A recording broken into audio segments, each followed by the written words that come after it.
உங்கள் வருங்கால வைப்பு நிதி கணக்கிலிருந்து பணத்தை எடுக்க திட்டமிட்டிருந்தால் உங்களுக்கு ஒரு நல்ல செய்தி உள்ளது.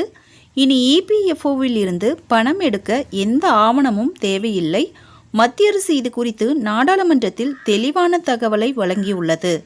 மேலும் இந்த விதி ஏற்கனவே நடைமுறையில் உள்ளது.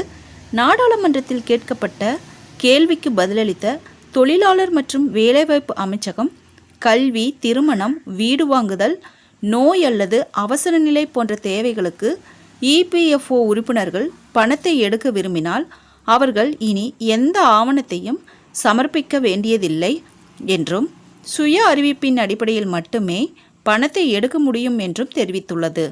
மக்களவை எம்பிக்கள் விஜயகுமார், விஜய் வசந்த், மாணிக்கம் தாகூர் பி மற்றும் சுரேஷ்குமார் செட்கர் ஆகியோர் பகுதி பணத்தை திரும்ப பெறுவதற்கு ஊழியர்களின் சுய அறிவிப்பை மட்டுமே இபிஎஃப்ஓ ஏன் நம்பத் தொடங்கியுள்ளது என்ற கேள்வியை எழுப்பினர். இதற்கு செயல்முறையை எளிதாகவும் வெளிப்படையாகவும் நம்பகமானதாகவும் மாற்ற இந்த நடவடிக்கை எடுக்கப்பட்டுள்ளதாக அரசாங்கம் பதிலளித்தது. இந்த மாற்றம் 2017ஆம் ஆண்டு அறிமுகப்படுத்தப்பட்ட கூட்டு உரிமைகோரல் படிவத்தின் மூலம் செயல்படுத்தப்பட்டதாக அரசாங்கம் தெரிவித்துள்ளது. இதன் கீழ் இபிஎஃப்ஓ பகுதி மற்றும் இறுதி பணத்தை திரும்ப பெறும் செயல்முறையை எளிதாக்கியது மற்றும் ஆவணங்களின் தேவையை நீக்குவதன் மூலம் உறுப்பினர்களின் சுய அறிவிப்பை நம்பியிருந்தது. வங்கி பாஸ்புக் அல்லது காசோலையின் தரமற்ற புகைப்படங்களை பதிவேற்றியதால் உறுப்பினர்களின் கோரிக்கைகள் பலமுறை நிராகரிக்கப்பட்டன. இப்போது இந்த பிரச்சனையும் தீர்க்கப்பட்டுள்ளது.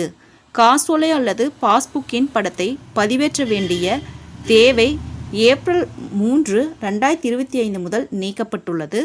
இது கேஒய்சி அல்லது வங்கி கணக்கு சரிபார்ப்பில் எதிர்கொள்ளும் சிக்கல்களை பெருமளவில் குறைத்துள்ளது. ஜூலை 22, 2025 முதல் இந்த புதிய செயல்முறையால் 1.9 கோடிக்கும் அதிகமான இபிஎஃப்ஓ உறுப்பினர்கள் பயனடைந்துள்ளதாக அரசாங்கம் தெரிவித்துள்ளது.